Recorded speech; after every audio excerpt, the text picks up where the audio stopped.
Good afternoon, everyone, and welcome to the World Food Day keynote address, Watering the Deserts, Getting Fresh Food to Underserved Neighborhoods with Urban Oasis Project, hosted by the Office of Civic and Community Engagement. I'm Robin Backen, Assistant Provost for Civic and Community Engagement here at UM. Our office fosters university community collaborations by engaging the university's academic resources and the enrichment of civic and community life in our local, national, and global communities. I'd like to thank our partners in today's event, Green U, the Abbess Center for Ecosystem Science and Policy, the Butler Center for Service and Leadership, and the Environment Conservation Organization from Student Government for their gracious contributions to today's presentation. World Food Day is an international day celebrated every year around the world in order to honor the date of the founding of the Food and Agriculture Organization of the United Nations in 1945. World Food Day is calling for global solidarity to help all populations to make world food systems more resilient and robust so they can withstand increasing volatility and climate shocks, deliver affordable and sustainable healthy diets for all, and decent livelihoods for food system workers. These goals have never been more important than they are today. This week, our campus is playing host to a variety of activities celebrating World Food Day.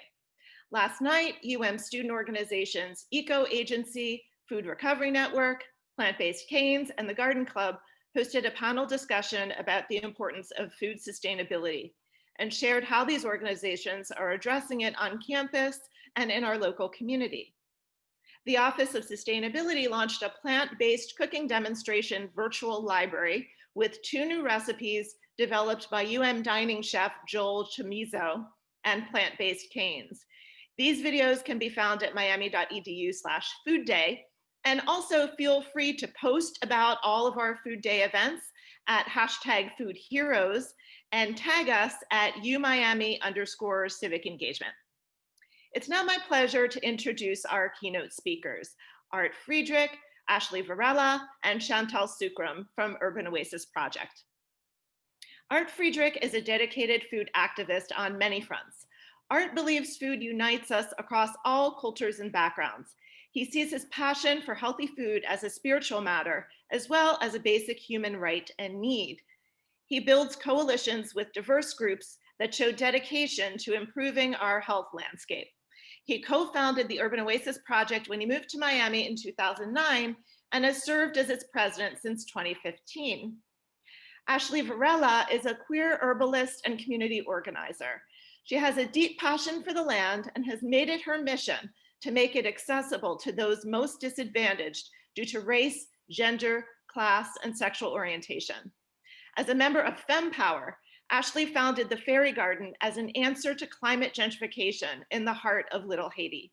She's currently pursuing a master's degree in landscape architecture to further her dreams of a world where access to land is open to everyone. And Chantal Sukram is a talented cook who is passionate about sustainable farming. She's extremely invested in bridging the divide between people and their food. Chantal is a co-founder of Love and Vegetables, a vegan pop-up dinner series hosted at the Earth in Us farm in Little Haiti. This project brings together 2 of Chantal's biggest passions, culinary arts and fresh local food.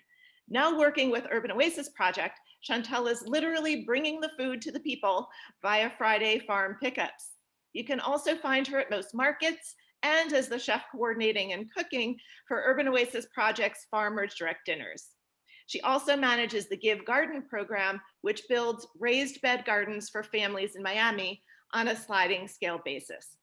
So following these presentations, we'll have the opportunity for a Q&A. So please put your questions in the Q&A section so we can curate those and ask our presenters.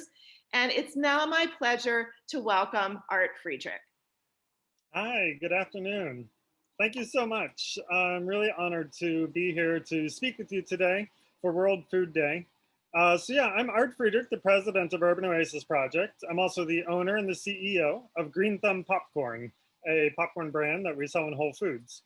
I'm really, excited to be here today because we've worked with University of Miami for many years now as part of Food Day.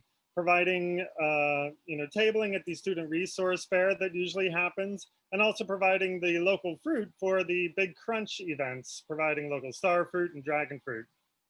So I'm going to start off today talking a little bit about myself and a little bit about Miami's history, and then about Urban Oasis Project.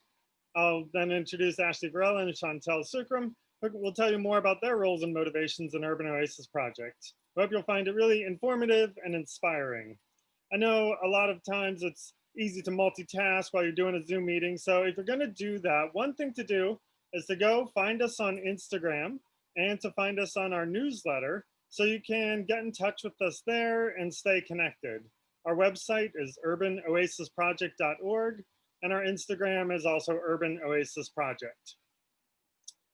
So Urban Oasis Project was founded in 2008 by Melissa Contreras, and then we met up in 2009. We really saw a chance to create something new in Miami that would meet a need that was not getting met. There's really no discernible local food movement in Miami. There's almost no community gardens. There's no farmers markets that actually featured local farms with a real strong presence, and many did not even have any local produce. We had a dream to see more food grown here in Miami and less lawns. So I grew up in Cincinnati, Ohio, the youngest child of a public school teacher. My sister and I both went vegetarian in our teenage years during the 1990s after exploring the impacts of industrial meat farming on the environment. Climate change is not a new topic. It is just a topic that has been denied for decades because so many of the corporations that control the wealth and power in our country have seen it as a challenge to their own power and their control of economics and government. There's never been any real significant scientific challenge to the reality of climate change, just a resistance to the will to take action to combat it. I myself graduated from the Ohio State University. I chose then to study sociology as a major because I wanted to understand better what shaped mass movements and social trends, and because for myself, I did not want a clear-cut career path. I knew what an incredible amount of privilege I had as a gay white man who was blessed with an incredibly smart mother and strong natural academic ability. I knew early on how important it would be to use all of that cultural inheritance from my race and class to benefit people that do not have the same background. When I was 21 and I had graduated, I went on to live in St. Louis and helped create a community center with a coalition of activists to meet the needs of multiple communities, creating a center for independent journalism that would lift up the voices of those that were ignored by the mainstream media.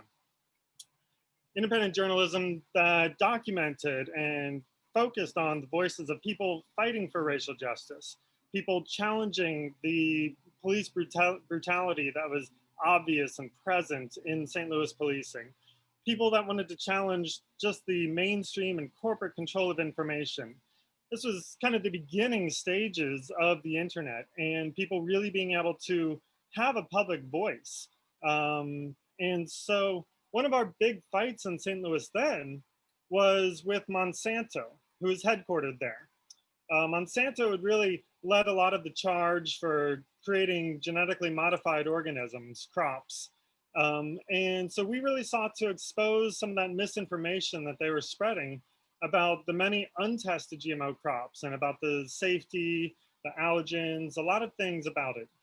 So we wanted to show that they owned most of the world's seed supply, and they still do.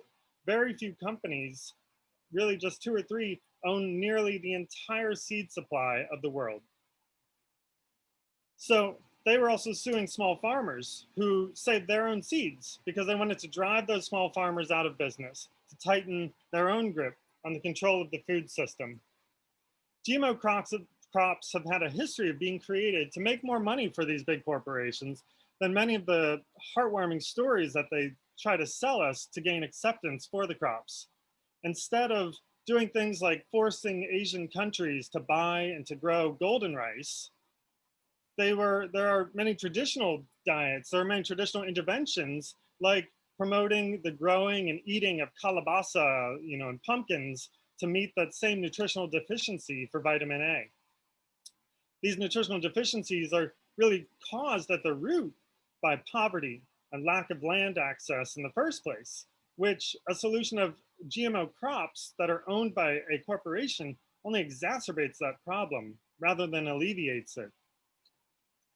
So I became aware of many of these issues at a young age and was inspired by a dear friend whose focus was to create alternative institutions that we need to see in the world. We can't simply protest against what we see as wrong. We have to create those alternatives. We have to create solutions, not just point out what's wrong. We have to do those together. They both depend on each other for us to make any real and significant change. I mean, I want to recognize that all of us on this Zoom call are incredibly privileged. We all have computers, or at least access to them right now. We all have internet. We probably all are living in the United States, and we probably all have enough wealth or access to it to be either graduates of college or students in college. We've probably never truly felt that there was no food to access around us. Many people in the world, and even people in the United States and in certain communities, really have that as a very real and tangible struggle. It's a very emotional thing. We all have family networks to draw on for support, emotional, financial, networking to get ahead in our fields. Those networks also open our minds to seeing ourselves fulfilling all kinds of different possibilities. A lot of people do not have that. We see that tacit modeling of what it takes to become part of the powerful class of people in our society.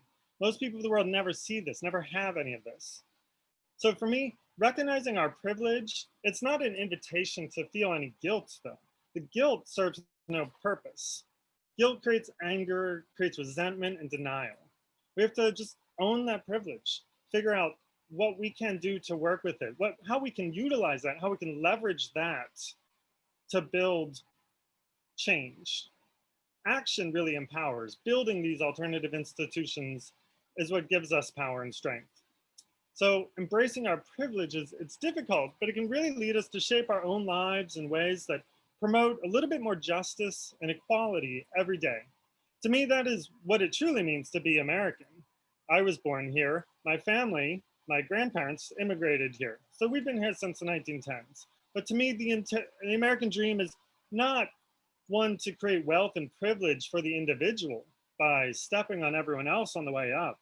The American dream to me is to be able to create a society where always more people and more voices are valued, heard, and supported. That's the America that I fight for. That's the America that I believe in. We don't need heroes. We just need more people to center these values a bit more into their own lives and create mass movements that are creating positive change. None of us are going to really save the world by ourselves. We can only make change by all of us doing a little bit more, a little better, to make it a more hospitable place for all of us. So in 2009, I moved from the farm my family had started in New Hampshire to come to Miami with my partner, who had lived here most of his life. Miami is a completely different culture than the Midwest where I grew up, or New England where I had spent a few years. So much of the visible culture of Miami seems to me to be about conspicuous consumption, about fancy cars, and pretending that more of us belong to the ultra-rich class than we really do. Miami has some of the most significant wealth stratification of anywhere that I've seen. We're a home, or at least vacation home, to some of the wealthiest people in the world. But most people here are struggling to pay rent and to afford food. The Miami on TV is very different than the Miami on the streets, as I'm sure all of you know well. We're bombarded with that pressure, though, to look like the TV version of reality, to do everything we can to acquire and to hoard wealth and to be successful. But is that really success? Is that really a path to create value and meaning for your life?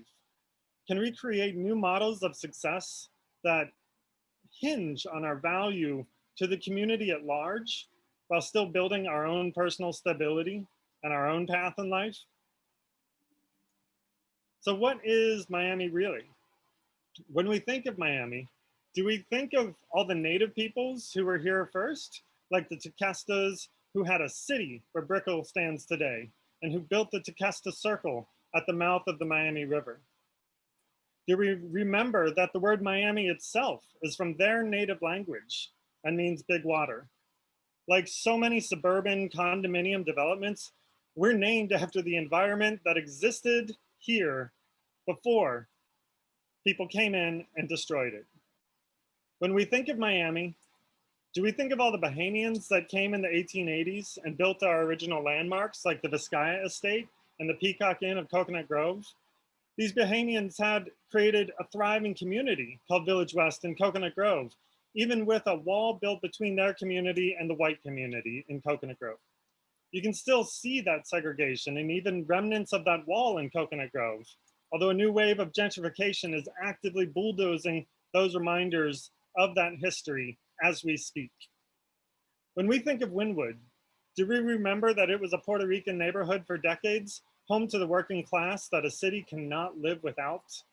In the late 90s, the first few artists found cheap warehouse space for studios there, but it was big money from developers who saw the potential to buy up that land, quietly fund the art scene, blow it up real big, and then to be able to sell off pieces of their investments to massive profits while driving out the people that lived and created that neighborhood originally.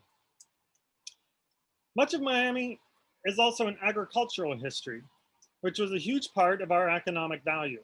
Coconut Grove grew massive amounts of pineapples until the overcropping and the exploitative farming techniques ruined what little soil we had there. You can guess what was grown in Lemon City, a historical name for parts of Little Haiti over to Liberty City. The Redland and Homestead are still home to a lot of agriculture despite decades of suburban sprawl constantly eating away at the availability of land. This sprawl reduces the size of the farming community, which then reduces the amount of available resources to achieve economies of scale. It is nearly impossible to purchase things like organic chicken feed. The land prices have been driven up, with farmland competing against developers, making it less attractive for farms to stay as cropland when they can be sold for residential development that exploit agricultural tax exemptions to avoid paying their taxes. Young farmers cannot enter farming as a career because of these barriers. They can find creative solutions by leasing or otherwise utilizing other people's land, but there are significant trade-offs of stability and control, and it makes it very difficult for them to plan for a long-term future in their fields. So I want to bring this all back to the present day and why we were invited here. Thank you for taking this little journey with me. Thank you for listening. Thank you for considering your own role and your own privilege. It's something that we all need to do all the time, and just own that. Urban Oasis Project was founded to create a local food movement for all. We began by simply bringing people together to share meals and talk about growing food and supporting our local food economy. We grew our own gardens, but saw a potential to shape a food movement. We started planting gardens in 2009 after meeting someone from Liberty City who worked at a Whole Foods and fully understood the importance of healthy food, but could not afford to support his own family with those foods he was surrounded by on his workers' wages. We went on to plant 10 more that season, inspired by his family's enthusiasm, the response, and the joy that it brought to us personally. Many people came to help us. Volunteers would bring all the materials, plants, banana trees they dug up from their yard, and we would come in and plant a garden with the family. Liberty City residents and community groups then asked us to start a farmer's market. So we did, and we found funding to double the SNAP benefits that we could accept at the farmer's market. SNAP benefits are food stamp dollars. By doubling food stamp dollars at farmers markets, this funnels more money to small local farms that can then be more environmentally and socially responsible, as well as funneling more fresh local produce to people that are often least able to afford them. We've been able to maintain that doubling program and expand it with a statewide and national effort, thanks to Feeding Florida and the Fresh Access Bucks program. We've run our own farm over the years. We don't run one now, and we have run anywhere between 4 and 9 farmers markets every season around Miami. We've run a fruit and vegetable prescription program to give clients of health clinics boxes of fresh fruits and vegetables instead of just receiving pills to improve their health. This helps with diabetes, with obesity, with high blood pressure, and this really targets the people that are suffering the most from the disproportionate impacts that poor nutrition and poor diet have on communities of color and poor communities, which are food deserts, places where they have so little access to even purchase any fresh fruits and vegetables, and definitely no local fresh fruits and vegetables. We've really tried to bring all these things together to make holistic and sustainable changes to approaching solutions instead of just quick fixes that only alleviate symptoms. Although, this is always a goal, it's a work in progress. We have no final products. We approach our work as a nonprofit, primarily funding ourselves through buying and selling local produce and through running a farm stand at farmers markets with aggregated produce, while also organizing and running those farmers markets as a whole, charging the other vendors rent. This creates community spaces where people meet and talk and communicate with each other. People have relationships with their food. People have relationships with the people that are making the products that they use. Not every tiny community needs their own market. For a while, we had too many farmers markets, and none of them were actually able to support the vendors that were at those markets. Those markets have to be financially viable for the vendors and the farmers that are coming to them. Not just a talk piece for a community to highlight the community as a greener community. It can be part of that, but we really also seek to mandate transparency at our markets, labeling where products are coming from, how they're grown, giving the farms names, bringing the farms there whenever we can, creating spaces for them to compete, and trying to connect people with the stories of those actual people, farms, where that whole food chain, what every link of that is. We have hosted the Farmers Direct Dinner Series to bring people together with farmers for meals cooked with a farmer's own produce, and then have a live interview with that farmer to explore the successes and challenges that they face. So when the pandemic began in March, the city of Miami shut down all of our markets precipitously. Within 2 weeks, we had to go fully online with a virtual farmers market, which we call Local Line. We've been able to create a safe and pretty easy way for customers to continue to support those local farms and vendors. As more information about how the virus spreads and the relative safety of shopping outdoors has surfaced, and social distancing has become a norm, we look forward to reopening physical farmers markets within the next few weeks. Our newest market is going to be a return to the South Miami City Hall and Library, opening on November 7th on Saturdays from 9 to 2 p.m. We'll also continue to run our online marketplace and open up our different farmers markets around Miami. All of that information is going to be available on our website and our newsletter. The diverse clientele that we reached through our online market has really empowered us to expand and meet all new needs that we were not able to meet before. We started our food justice veggie box program in April to make sure that we were reaching some of the most underprivileged and under-resourced people out there. We have been supplying an average of 40 boxes of fresh produce every week, funded by just individual donors through our store. We've also gotten some foundation-funded projects for food distributions to school children's families in Miami and in North Miami and Opelika, as well as for graduates of the Alvin Ailey Dance Camp at the Adrian Arch Center that they ran. So Ashley Varela joined our team in April to run this project.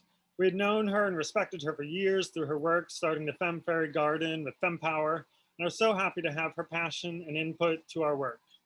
So she's going to be coming on now to tell you more about that and her part of the projects, followed after that by Chantel, who's going to be able to talk about those Give Gardens and the other work that she's doing. So I really appreciate, again, being invited here. We look forward to a good question and answer session at the end of this. And so please put your questions in the chat boxes and we will look forward to responding to them. Thanks so much. And I'm going to hand this over to Ashley.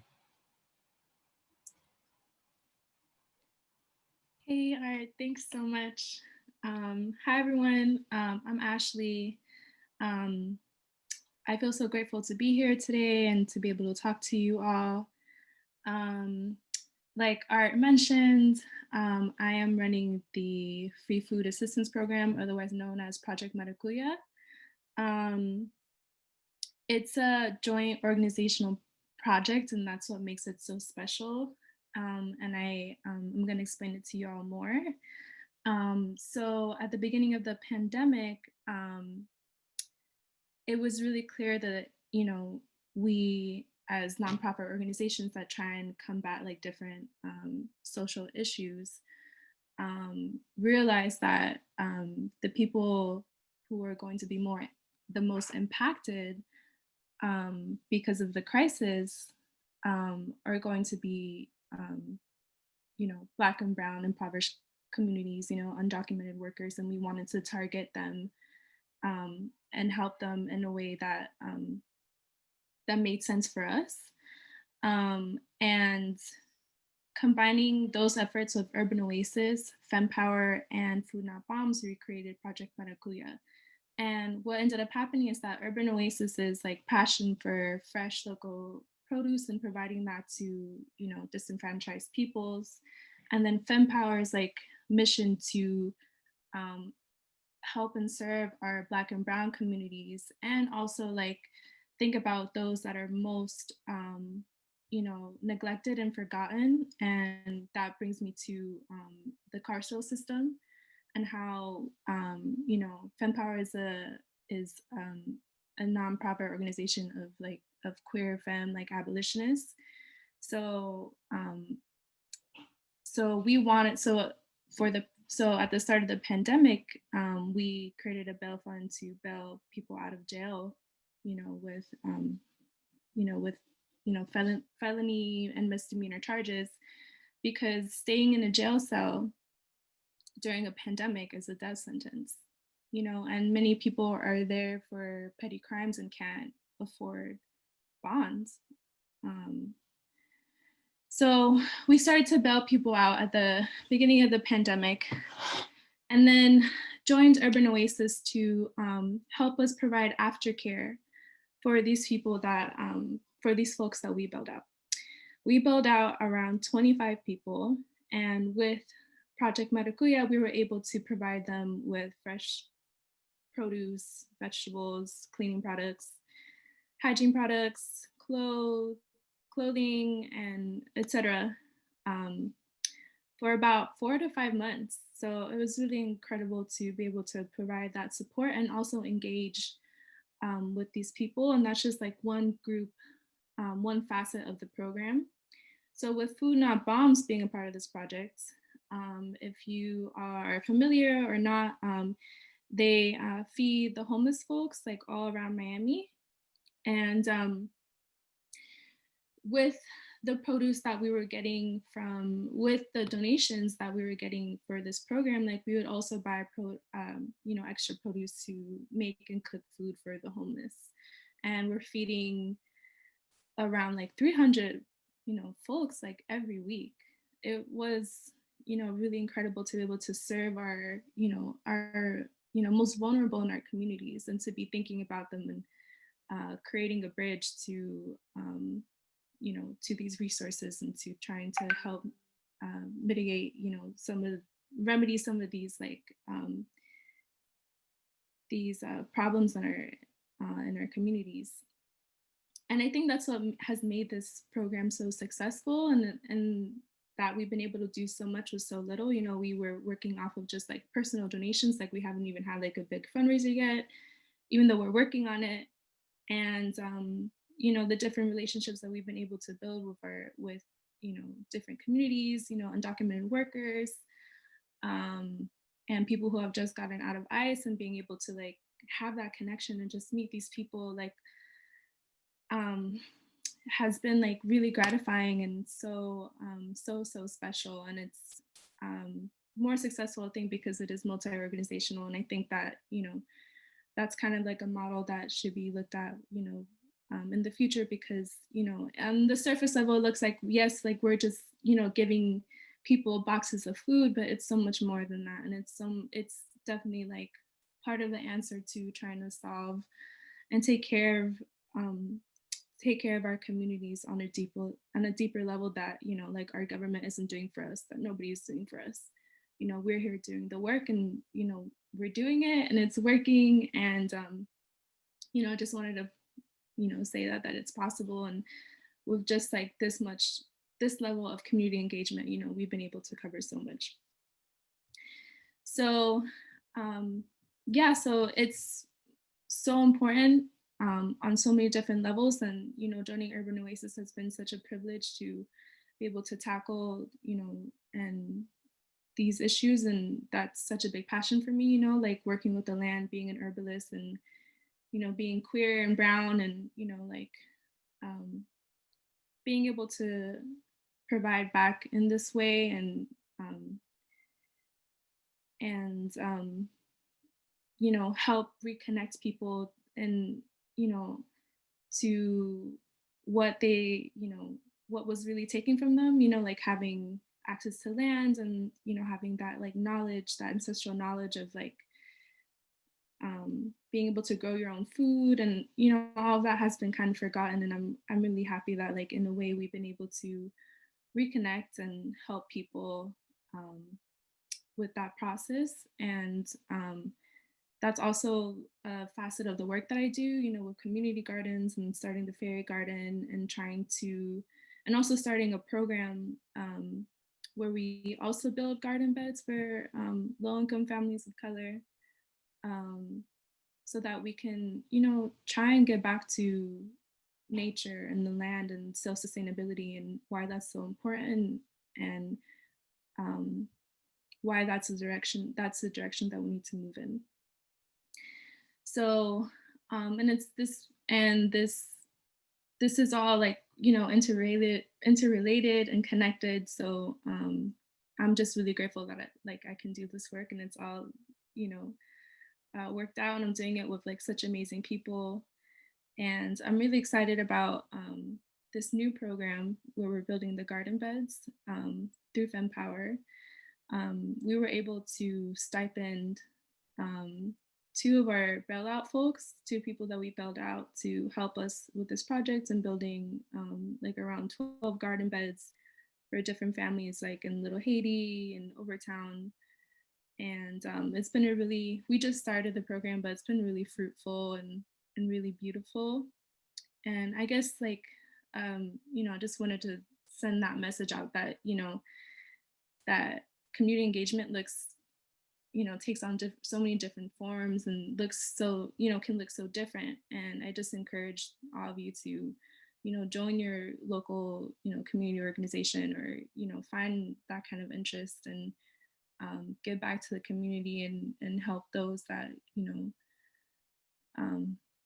that are most in need. And not to forget, you know, not to forget these people, you know, like we're only like as good as, like, you know,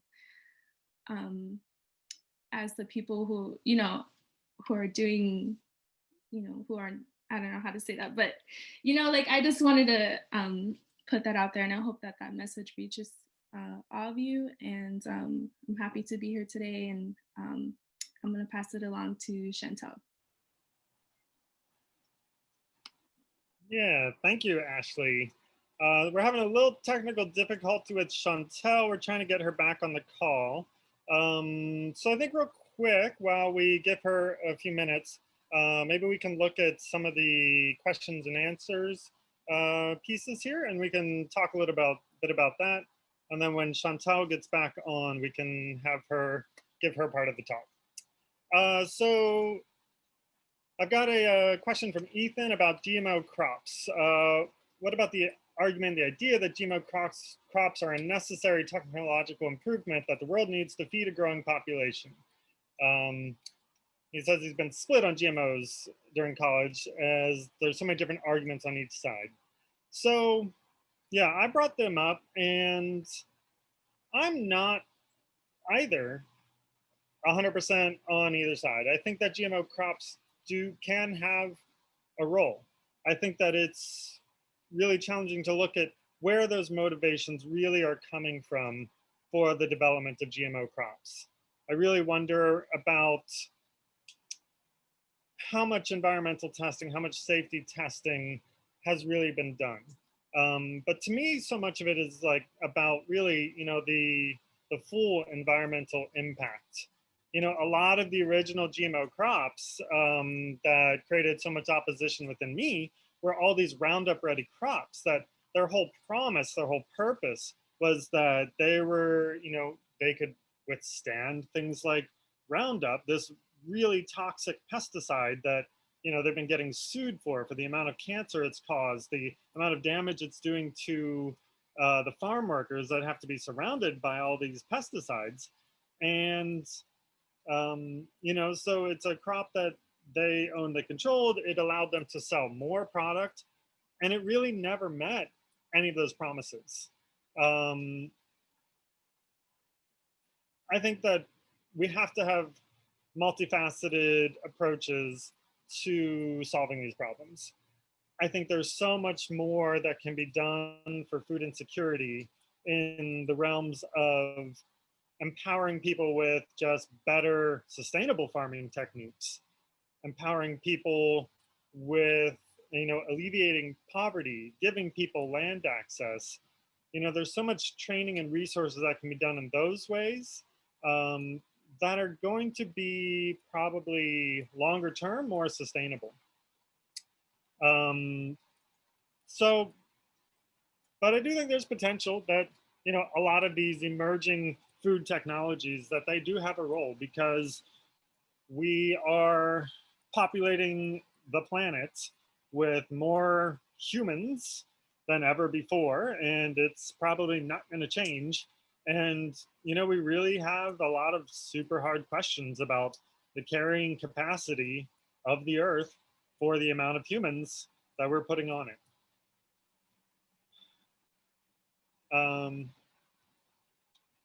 I don't know, Ashley, if you had any comments about GMO crops. I'm not sure if that's a big focus area for you.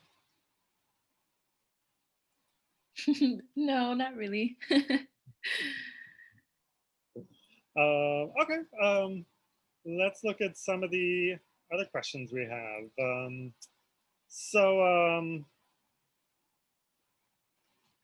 Ashley, here's a question for you. Have you faced any pushback from those people that you're trying to engage? If so, how do you troubleshoot this in a way that doesn't invade their comfortability bubble?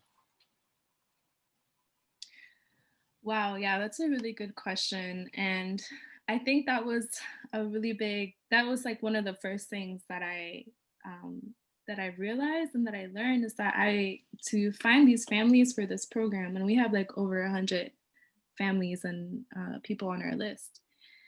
I was just walking around Little Haiti, not,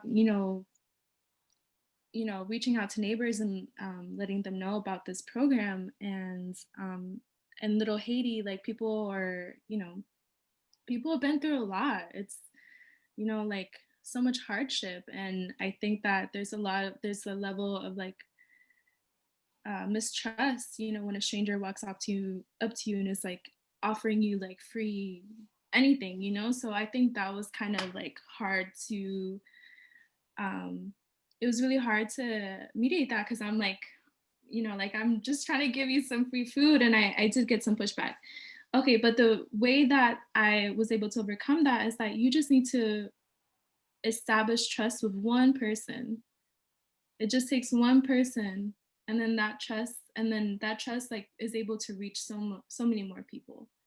I was able to have like one guy like help me like talk to Haitian families that only spoke Creole, and help communicate, what I was working on. And then that ended up spreading.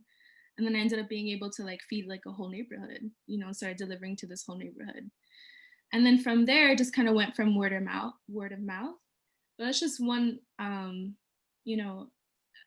like instance of getting some pushback. And since then, I haven't really, it's been a lot easier, I think, because I think we started to get so much more momentum. Like more and more people were seeing like what we're doing, and like people were seeing us like dropping off these boxes of food and inquiring, like, hey, what is that? Like, and we were able to engage the community in that way. I think initial steps are always going to be hard because of that level of mistrust, but you just have to keep at it, and just really build that trust, and like really form like real relationships with people.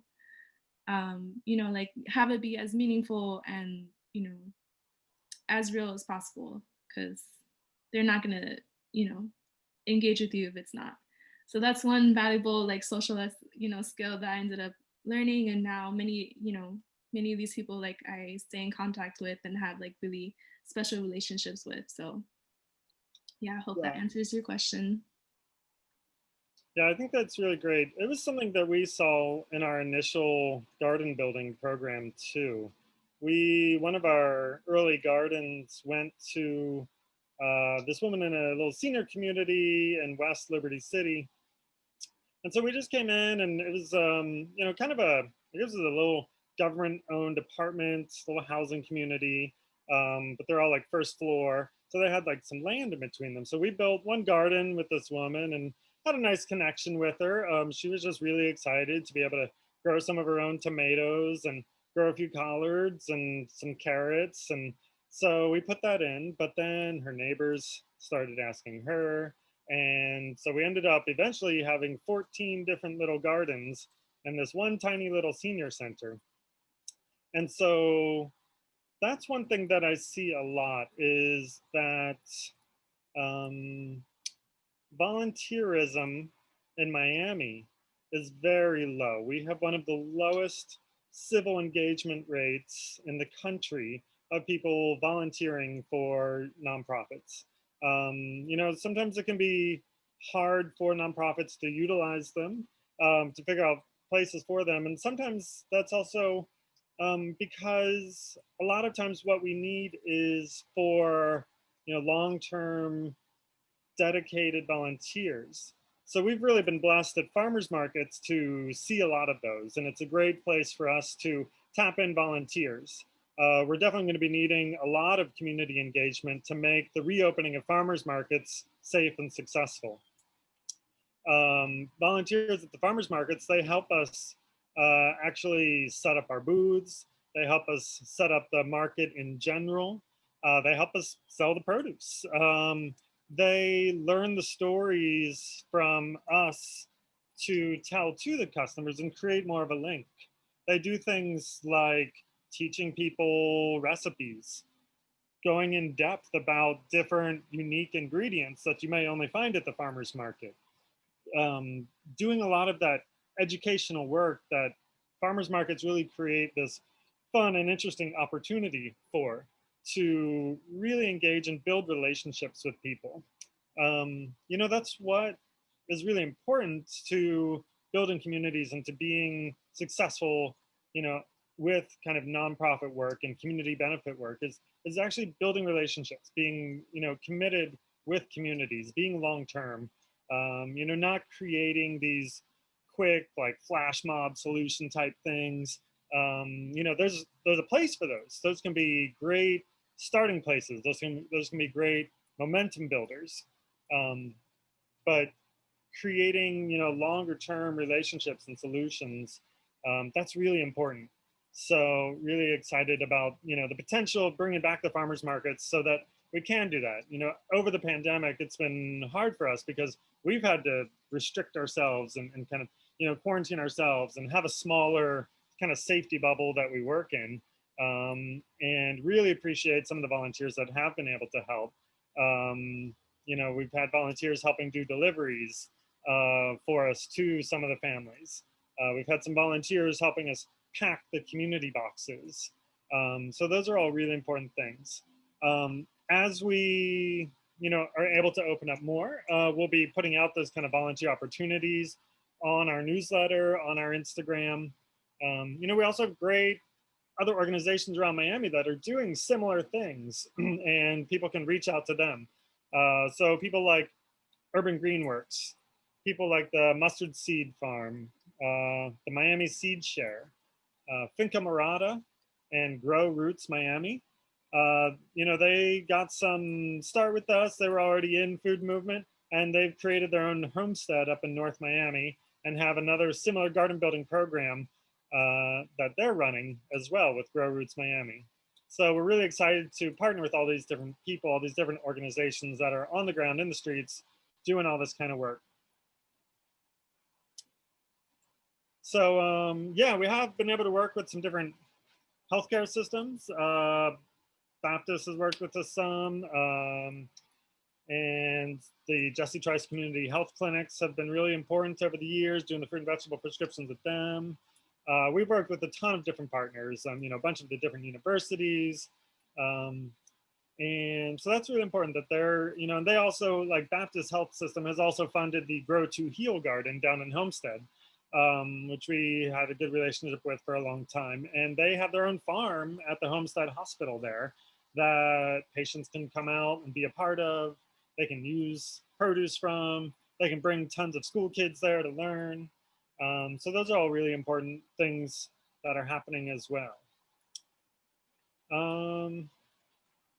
Let's see, it looks like we still don't have Chantel back. So let's see. Oh yeah, urban farms.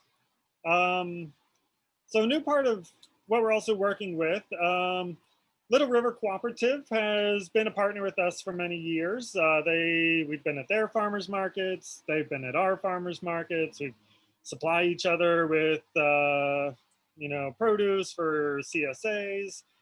We've helped, you know, coordinate in all kinds of different ways. We promote each other. They have lots of seedling sales and are helping people plant gardens. They grow food. They're good partners with French Farms. And so we've helped supply their CSA for distribution. So they started off in an urban space. And they're now down in Homestead because of some of the challenges of urban farming. So there's a lot of policy issues that regulate urban farming, a lot of zoning issues. You know, there's a lot of conflicting desires for that resource of the urban spaces. But we see so many kind of blighted properties, neglected properties, abandoned properties. But a lot of times it can be really difficult to utilize those properties. So we're partnering with the new chapter of the Young Farmers Network and the Little River Cooperative to help spearhead some changes to those zoning policies to make urban farming a more viable and permittable endeavor. So we've recruited some legal help.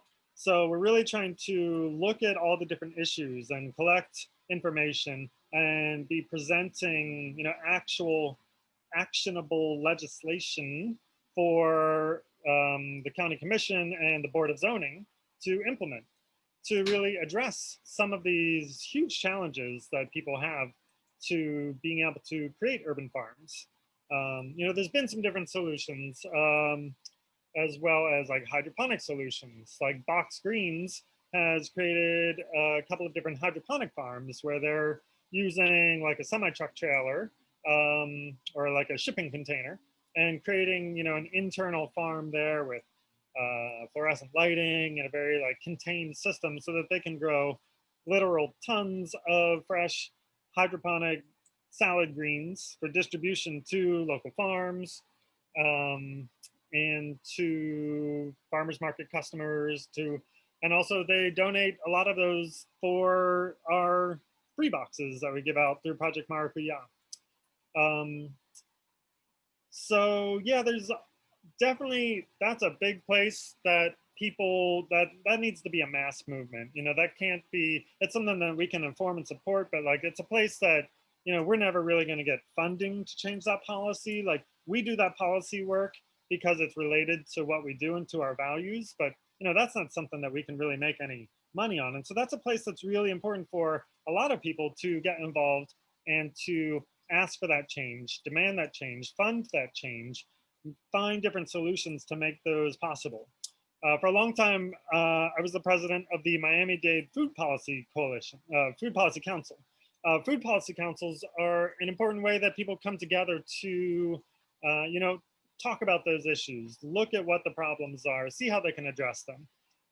There's no longer a Miami-Dade Food Policy Council because it lost momentum and because we were so busy doing all of our other physical, tangible things, and there wasn't enough other support for that Food Policy Council. But there is a very active Florida State Food Policy Council. So definitely encourage people to look for that Florida Food Policy Council. they've been putting out a ton of really great webinars, lots of information from all over the state to get people educated about what the issues are on a statewide level, what people in different communities are doing to address those.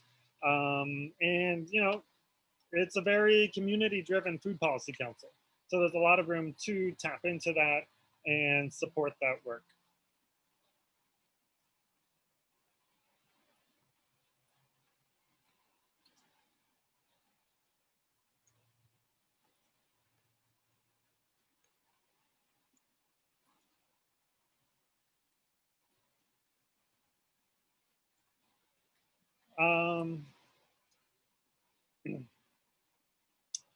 Let's see. So let's see a few specifics. Access to mushroom farming. I don't know of any happening currently in Miami. We get a lot of really great mushrooms from Loxahatchee from Gratitude Garden Organics. And so, yeah, they have a beautiful farm up there. They grow in a couple different ways. But I don't really know of any happening in Miami. We've had different people farming oyster mushrooms. And that's a really cool example of like how that came to be here. So one of the main people that brought oyster mushroom farming to Miami-Dade County was from Africa, because his country, I'm not exactly sure where it was, I think it might have been Kenya. This is going way back. The government saw this as an important industry of growth. They funded training for a lot of people to grow oyster mushrooms and export them and to have those for domestic consumption. You know, mushrooms are super nutritious. They can be grown in a lot of different ways. They can use a lot of marginal kind of resources. And so this person came to Miami and was able to bring all that knowledge and training here and run some different mushroom growing operations here in Miami with different farms. But of course, again, like we ran into the problem of, you know, a lack of capital, not having enough capital, you know, not having enough of a stable operation to be able to have that farm survive, you know, have those farms survive long term. And that's part of why we need to like do so much to, you know, create a truly thriving local food movement, one that is supported by restaurants, which is something that I don't see enough of in Miami, supported by large institutions, you know, funding and purchasing a local food movement. We have it in bits and pieces here and there, but compared to some places else that I've been, like Boston, I mean, in Boston, it is just like ubiquitous that people, restaurants, organizations are really connecting with and supporting a local food movement. And that is supporting a ton of jobs, supporting this local economy, and just opening up a lot of different possibilities for people to, you know, work within that space. So yeah, that's that. Hi, Art. Thanks so much for fielding so many of our questions. We have a couple more questions to ask before we wrap up for the day. And we truly thank all of our panelists for joining in with us today, despite it being a very rainy day and stormy day. So we have a few questions that really revolve around involvement. Our community members, our university students, as well as our high school students. And what is the best way for people to get involved into these particular issues, or with Urban Oasis Project in particular? And also, you know, how can we get our high school students and our younger generation and undergraduate students involved in the farmers market that's going to be happening in South Miami City Hall next month? Yeah, for sure.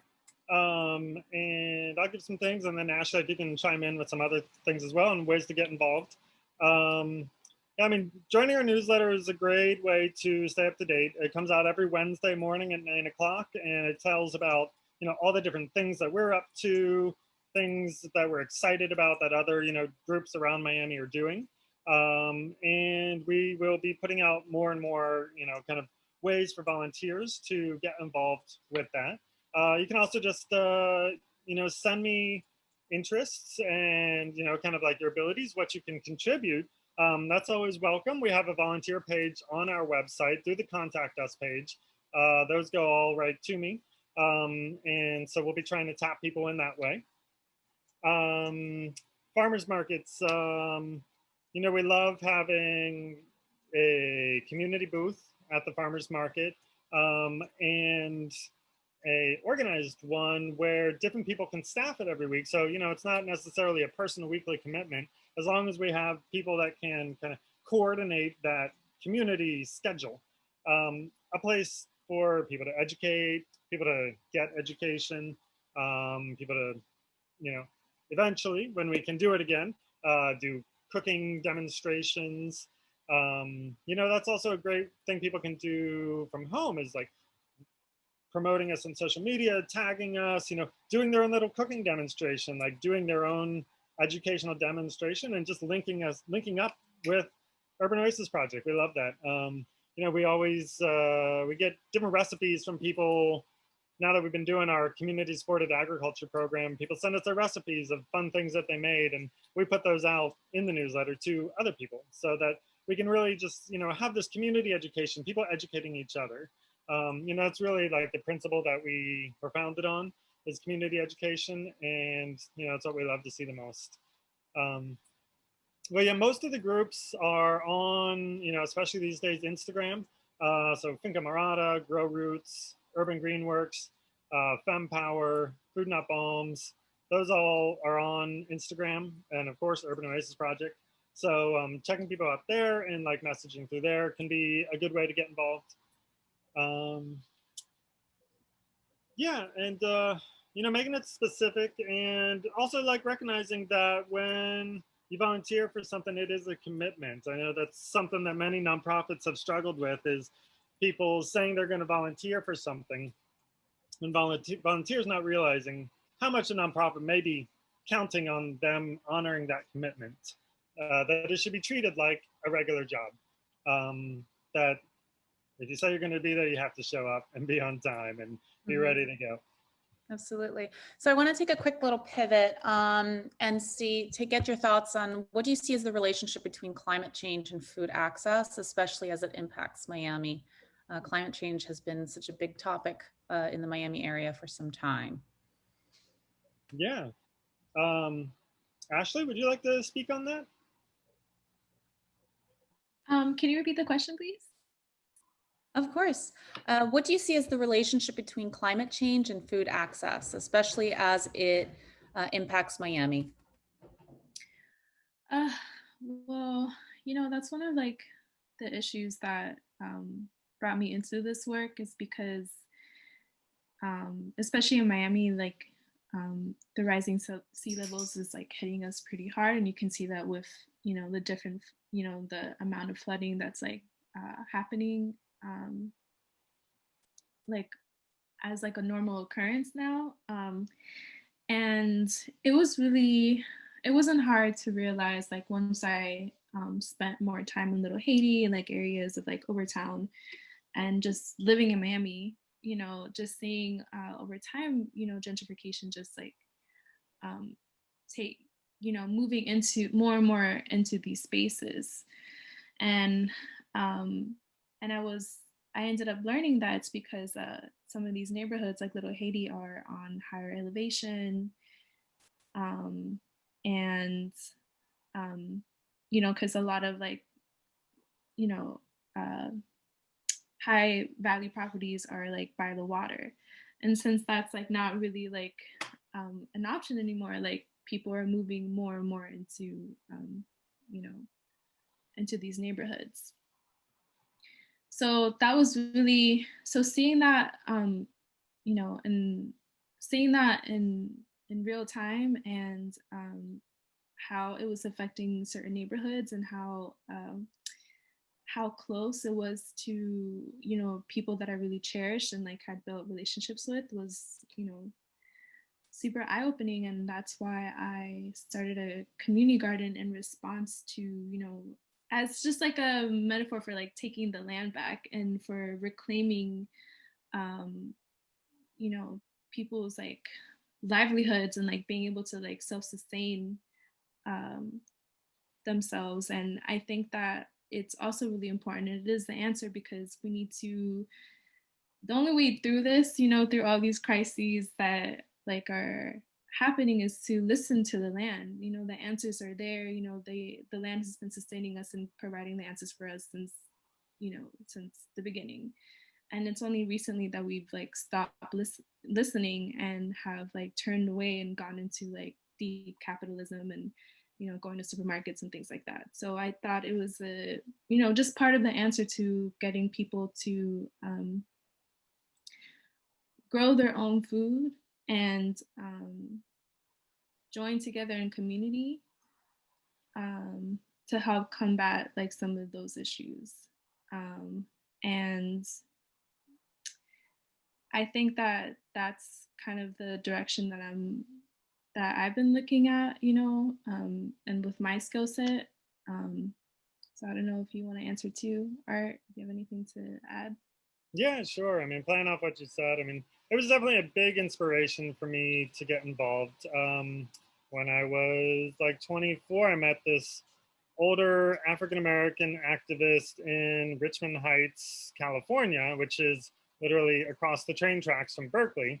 And, you know, he took us to his community garden and showed us what he was growing. And then he took us to a neighborhood and, you know, was like, you know, these people here, like if I ask a kid where an egg comes from, all they can say is from the supermarket.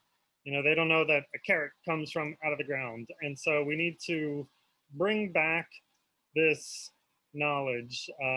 This is our cultural heritage, and we lost it just a generation ago.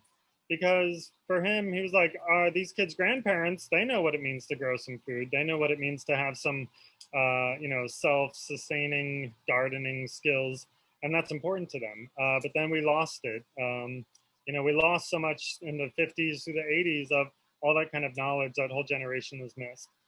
And this connects to climate change in a way, because I feel like we need to find ways to, you know, honor our cultural heritages and honor the land, honor our ancestry. And that by doing so, we can create more resilient approaches to combating climate change.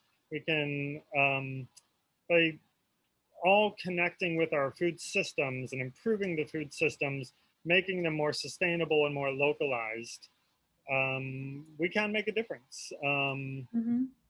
You know, I'm not, you know, I started off a long time ago talking about being vegetarian. I'm not 100% vegetarian anymore at all. But there is really important lessons to be learned from what industrial agriculture has done to our food production and our, especially our meat production and consumption. You know, how incredibly much meat we consume, what the environmental impacts of that are. And, you know, and the horrible conditions for the animals that that has created.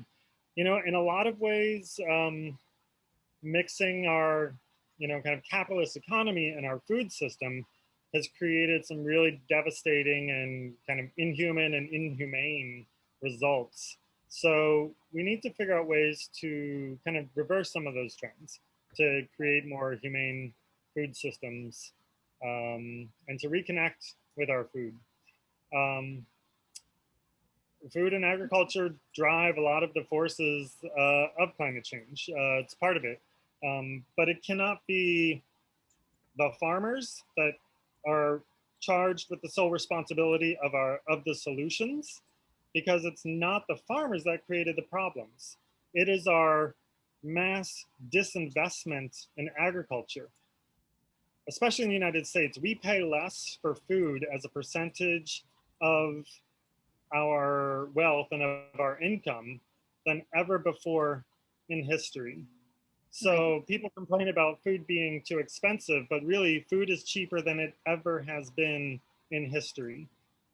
And that puts incredible pressures for farmers to become even more, you know, to cut more corners, to use the cheapest techniques that they can, which are often, ignoring the environmental damage that those do, the chemical fertilizers, the pesticides, exploiting the land and wearing it down instead of regenerating the land. So we really have to invest overall as a society in food and food systems as something that's really important. And when we do that, we'll see all these, side benefits. We'll spend far less on healthcare. We'll see those health impacts far less because people will have more access and better food. Yeah, that's fantastic. It sounds like a much wider topic than our time will allow for. And I want to thank everyone so much. So this concludes our Q&A. I will pass over to Robin, who will help close up our session today. Thank you so much for having us. Thank you. Of course. So we would like to thank our panelists from Urban Oasis Project. Art and Ashley, we're so sorry that we weren't able to hear from Chantel, but we obviously had quite a robust conversation. Thanks to all of our participants from the Q&A. Remember, you can learn more about Urban Oasis Project at urbanoasisproject.org. There was a post in the chat, so you have the URL. You can also find a copy of this recording on the website of the Office of Civic and Community Engagement. And you can look at the Food Day website, so miami.edu/Food Day. So again, if you want to share the recording, you can do so with people who couldn't join. One of the last things Ashley said was that overall, when we think about the sort of big questions that confront us around access to safe, sustainable food, the impacts of climate change, ultimately, we just need to take back the land. And so Take Back the Land, of course, is another grassroots organization from Miami that dealt with issues of the right to land and the access to housing. I want to point out that our Division of Special Collections at the University of Miami Libraries has a plethora of material, archival material related to the history of grassroots organizations in South Florida, and also to the history of food in South Florida. Typically, when we do Food Day events in person, we have a cookbook demonstration from the library where they showcase and exhibit a wide variety of local cookbooks from the area. So again, this is a larger conversation about history of our land, history of our environment, and our diverse cultures that have inhabited this land. So again, thank you, Art and Ashley, for provoking such a wide-ranging conversation around these issues. I also want to remind everyone that all day today we are participating in an annual tradition of the Tropical Fruit Crunch. So we usually do that all together in front of the U, but please, in our virtual setting, take a selfie at some point of you eating a tropical fruit, post it on Instagram with the hashtag Food Heroes, tag us at UMiami_civic engagement, and please visit the Food Day website, visit the Urban Oasis website, and think about how we can do our role in creating a more safe, sustainable, and just food system here in South Florida. So again, thank you to Urban Oasis Project and to all of our partners. We're so grateful to have you here today. Thank you.